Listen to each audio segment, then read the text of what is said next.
오늘 새벽에 우리에게 주시는 하나님의 말씀은 빌립보서 2장 5절부터 18절까지 말씀입니다.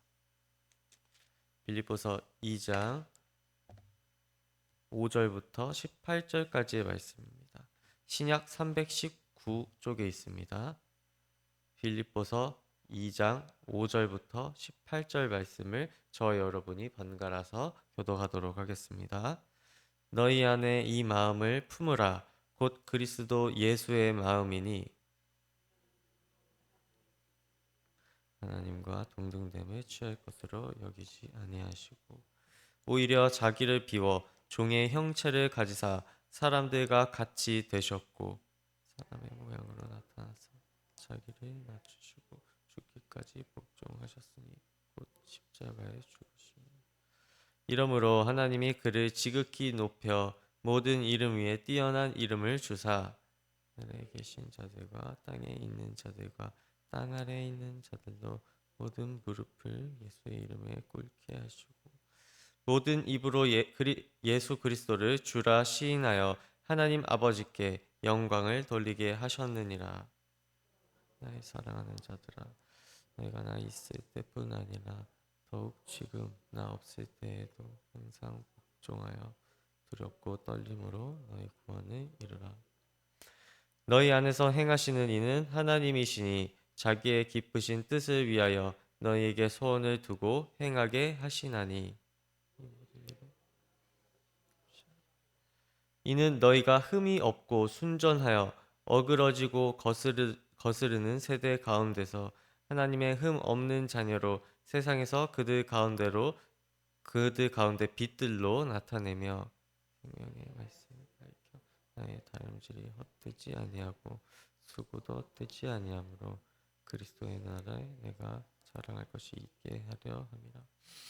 만일 너희 믿음의 재물과 섬김 위에 내가 나를 전제로 드릴지라도 나는 기뻐하고 너희 무리와 함께 기뻐하리니 이와 같이 너희도 기뻐하고 나와 함께 기뻐하라.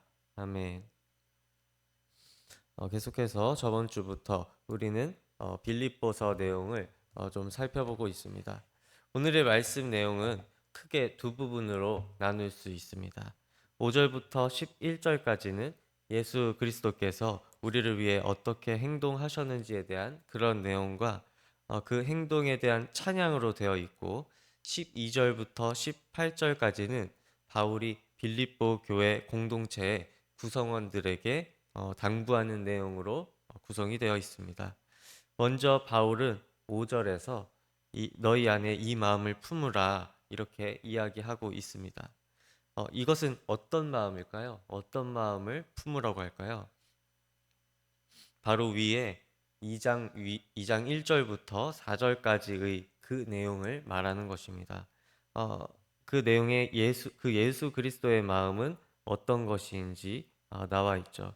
우리 함께 1절부터 4절까지의 내용을 같이 읽어보도록 하겠습니다. 2장 1절부터 4절까지 내용을 함께 읽어보도록 하겠습니다. 시작. 그러므로 그리스도 안에 무슨 권면이나 사랑의 무슨 위로나 성령의 무슨 교제나 긍휼이나 자비가 있거든 마음을 같이하여 같은 사랑을 가지고 뜻을 합하며 한 마음을 품어 아무 일에든지 다툼이나 허영으로 하지 말고 오직 겸손한 마음으로 각각 자기보다 남을 낮게 여기고 각각 자기 일을 돌볼 뿐더러 또한 각각 다른 사람들의 일을 돌보아 나의 기쁨을 충만하게 하라. 아멘. 즉 남들을 대할 때 사랑의 마음을 기본으로 전제하고 대하면서 또한 자기를 낮춰 겸손한 태도로 대하라고 합니다. 공동체를 하나로 묶는 가장 확실한 방법은 바로 바울이 얘기한 것과 같은 겸손입니다. 자기보다 남을 낮게 여기는 마음을 가질 때 겸손해지게 되고 그렇게 될 수만 있다면 모두가 그렇게 또 된다면 공동체 안에서 자연스럽게 자기 자랑이나 영광을 나타내는 일, 자기의 의의를 드러내는 일이 적어지게 될 것입니다. 줄어들게 될 것입니다. 남에 대한 관심과 사랑 또한 더욱 커지게 되는 효과가 있을 것입니다. 사실 이렇게 말은 쉽게 하지만 사실 바울이 당부한 이 내용은 꽤나 힘이 드는 일이라는 것을 좀 알 수 있죠. 우리가 누구에게나 겸손해야 하고 누구에게나 그 의견을 존중하기는 힘드니까요. 굳이 다른 사람들을 대할 때 이렇게 해야 하는 이유는 무엇일까요? 바로 그것이 그리스도의 마음이기 때문입니다. 즉 우리들이 구원받은 사람들의 모습으로서 반드시 나아가야 하는 방향이 바로 그리스도의 마음과 똑같이 되는 것입니다. 우리들은 예수 그리스도를 믿는 사람들입니다. 예수님을 믿는 사람들은 예수님이 가르쳐 주신 것을 그대로 따라하게 마련입니다. 그것이 바로 방금 전에 이야기한 사랑과 겸손으로 공동체 일원들을 대하는 것입니다. 바울이 빌립보 교회에 이런 당부를 했다는 것은 이 점이 빌립보 교회의 약점이라고 생각이 좀 될 수가 있습니다. 서로를 사랑하고 겸손할 필요가 이 빌립보 교회의 일원들에게는 있었던 것이죠. 우리들은 교회라는 신앙 공동체 안에서 어떠한 모습으로 서로를 대하고 있나요? 교회에서 사람들은 기본적으로 호의를 가지고 또한 그런 겉모습으로 상대방을 대합니다. 그러나 그런 모습을 하는 이유가 그저 남들이 그렇게 하기 때문에 혹은 자기를 착한 사람처럼 보이게 하려고 하는 그러한 의도뿐이라면 어, 결국 나 자신의 나음을 다른 사람에게 자랑하게 될 수도 있고 교만하게 될 수도 있을 것입니다.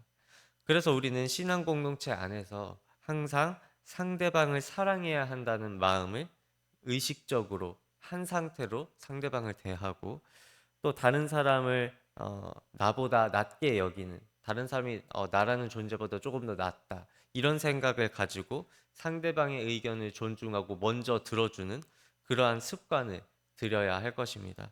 그래야 나의 의를 드러내는 그런 일들을 조금이라도 방지할 수 있는 것이죠. 이어서 바울은 그 예수님의 마음이 어떤 것인지 그 자세하게 의미를 설명을 해줍니다. 그러면서도 예수님을 찬양하게 되는 것입니다. 6절부터 이어지는 말씀 내용처럼 예수님은 하나님 그 자체였지만 우리들을 구원해 주실 그 계획에 따라서 인간의 모습으로 하나님의 아들로 그 모습을 겸손하게 낮추어서 우리들 사이에 오셨습니다. 그렇게 낮추실 필요가 없는데도 친히 그렇게 낮추어서 오신 것이죠. 인간의 모습으로 오신 예수님은 하나님의 계획에 따르지 않으실 수도 있었겠지만 저항할 수도 있었겠지만 마치 종처럼 복종하셔서 그 계획을 온전히 이루시게 되었습니다. 세상의 다른 어떠한 종교도 사람이 인간의 형상으로 자기를 낮춰서 오지 않습니다. 오히려 사람들 위해 절대적으로 군림할 뿐입니다. 그래서 압도적인 힘으로 사람들을 굴복시킴으로써 복종을 얻어내는 그러한 방식들을 세상 종교들은 취하고 있습니다. 그러나 하나님께서는 오히려 자신의 아들을 우리들과 같은 낮은 모습으로 순종하게 하셔서 우리에 대한 사랑이 얼마나 크신지를 보여주십니다. 그리고 그 모습은 십자가에 못 박히시기까지 우리들을 사랑하는 그런 모습으로 표현이 되는데요. 사실 그 모습은 이 우리가 익히 알고 있는 모습처럼 아주 처절하고 비참하기까지 합니다. 십자가형은 당시 로마에서 최고로 안 좋은 형벌, 최고로 비참한 형벌, 그리고 최악의 범죄자에게 선사하는 그런 형벌이었으니까요. 다른 종교들은 자기들이 믿는 신을 이렇게 낮춰서 묘사하지 않습니다. 하나님께서 추구하시는 복종은 어디까지나 사랑을 중심으로 삼고 계시기 때문에 이렇게 비참한 모습으로까지 사랑하신다고 얘기할 수 있는 것입니다. 사랑하기 때문에 죽어줄 수 있고 사랑하기 때문에 하나님의 계획에 복종할 수 있는 것입니다. 우리들 또한 하나님을 향한 사랑이 충만하게 되면 서로를 향해 헌신할 수 있는 그런 마음도 생기고 서로를 향한 긍휼한 마음도 생기게 됩니다. 이렇게 한 명 한 명이 이러한 마음을 가지게 된다면 참된 공동체를 만들어 나가게 될 수 있을 줄로 믿습니다. 그리고 이렇게 가장 낮은 모습으로 돌아가신 예수님은 그 숭고한 행위로 인해 오히려 모든 이름 위에 뛰어난 그런 이름을 받았습니다. 우리 함께 9절부터 11절 말씀, 2장 9절부터 11절 말씀을 함께 읽어봄으로써 예수님이 어떻게 높아지셨는지 한번 짚어보도록 하겠습니다. 자, 읽어보겠습니다. 시작. 이러므로 하나님이 그를 지극히 높여 모든 이름 위에 뛰어난 이름을 주사 하늘에 있는 자들과 땅에 있는 자들과 땅 아래에 있는 자들로 모든 무릎을 예수의 이름에 꿇게 하시고 모든 입으로 예수 그리스도를 주라 시인하여 하나님 아버지께 영광을 돌리게 하셨느니라. 아멘. 예수님께서는 하나님의 계획대로 십자가에 못 박혀서 돌아가시기는 했지만 하나님께서 그 이름을 높여주셔서 당시에 어떤 이들보다 예수님을 더욱 위대하게 만들어 주셨습니다. 예수님의 죽으심을 보고 그리고 그분의 부활하심을 보고 많은 사람들이 세상 무엇보다 높으신 하나님 그리고 하나님의 아들 예수님을 알게 되었고 따르게 되었습니다. 그리고 예수님을 주님이라고 고백했습니다. 주, 이 표현은 당시에는 로마 황제만 쓸 수 있는 표현이었습니다. 그러나 황제는 남을 위해 백성을 위해 대신 죽어줄 수 없습니다. 그래서 오직 주라는 표현은 예수님에게 더욱 걸맞는 표현이 되었습니다. 예수님께 더욱 걸맞는 숭고한 표현이 되었습니다. 황제는 할 수 없는 일을 예수님께서는 하실 수 있기 때문입니다. 우리들은 종종 일상을 살아가면서 주님이 나를 위해 돌아가신 것, 그 크신 사랑을 잊고 살아갈 때가 많은 것 같습니다. 일상적인 주님의 사랑이 익숙해지다 보면 오히려 익숙함에 속아서 하나님의 그 크신 사랑, 그 소중함을 잊게 되는 것이죠. 나를 위해 죽어주시지 않아도 그렇게 해도 되는 존재가 나를 위해 돌아가셨다는 그 사실, 우리 하나하나를 정말로 사랑하셔서 아들까지 내어주신 하나님의 사랑을 우리는 일상 가운데에서 늘 우리 마음에 새기면서 기억하면서 살아가야 합니다. 그렇게 살아갈 때 우리의 믿음이 견고해지게 되는 줄 믿습니다. 바울은 이어서 12절부터는 구체적으로 어떻게 하나님에게 복종해야 할 것인지를 알려주고 있습니다. 13절을 살펴보면 자기의 기쁘신 뜻을 위하여 너희에게 소원을 두고 행하게 하신다. 이렇게 나와 있습니다. 이것은 하나님께서 우리를 어떻게 쓰실지에 대한 그런 계획을 가지고 계셔서 그대로 복종할 수 있게 만들어 주신다는 뜻이 됩니다. 우리는 결코 우리 자신만이 주도해서 주님께 복종하기 힘듭니다. 우리는 연약하기 때문에 의지가 연약하기 때문에 그러한 헌신을 완벽히 할 수 없고 스스로 이뤄낼 수 없습니다. 오직 하나님께서 그렇게 할 수 있게 만들어 주실 때 그렇게 할 수 있는 것이죠. 우리는 그저 결단하고 따르기로 결정했을 때 복종할 수 있는 힘을 주님께서 주실 뿐입니다. 그래서 바울은 14절에서와 같이 모든 일을 원망과 시비가 없이 하라고 합니다. 당장은 순종하지 못할 수도 있습니다. 그러나 믿음을 놓지 않을 때 하나님의 뜻이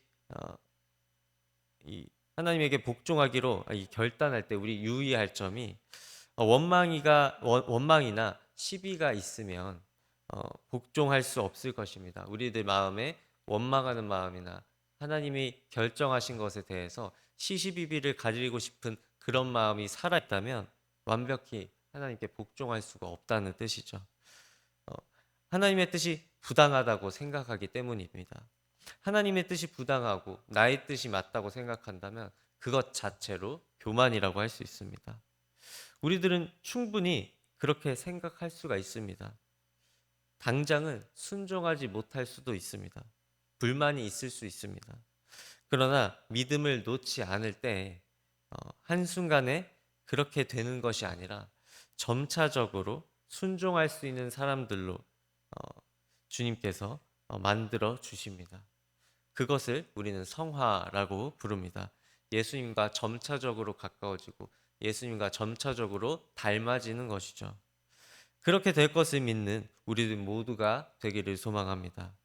때로는 그렇게 하는 모습이 세상에서 보일 때 어리석게 보이더라도, 지금 당장 다른 사람들보다 낮게 보이더라도 15절에서와 같이 우리 주님 앞에 흠없는 자녀가 되기 위해서 결단하고 천천히 그리고 묵묵히 믿음의 선한 싸움을 지속해 나갈 때 오히려 우리들을 높여주시는 주님의 은혜를 발견하게 되시기를 주님의 이름으로 소망합니다. 기도하겠습니다. 하나님 아버지, 우리는 오늘 바울을 통하여서, 그의 입을 통하여서 하나님께서 보내주신 예수님의 그 크신 사랑을 다시 한 번 더 되새기고, 예수님께서 어떻게 그렇게 모든 이름 위에 뛰어나신 이가 될 수 있는지를 알게 되었습니다. 또한 우리가 공동체 안에서 예수님의 뜻을 본받아서 서로에게 겸손하고 사랑으로 대해 주어야 한다는 것 또한 깨달았습니다. 그렇게 우리가 서로를 사랑으로 대해주고 그저 호의로만 대하는 것이 아니라 진심으로 진정으로 주님을 사랑하는 마음이 배어나와서 그 사랑하는 마음으로 말미암아 다른 이들을 긍휼로 바라볼 수 있게 하옵소서. 그리하여 서로가 서로를 긍휼 넘치게 바라보고 서로가 서로를 사랑하고 서로가 서로를 겸손하게 대하고 존중해 줄 때 이 우리 하나님께서 원하시는 그러한 진정한 하나님의 자녀들로 꽉 들어차게 되는 그러한 신앙 공동체로 우리들 모두가 성장해 나갈 수 있도록 주님 인도하여 주시옵소서. 이 모든 것 예수님의 이름으로 기도드립니다. 아멘.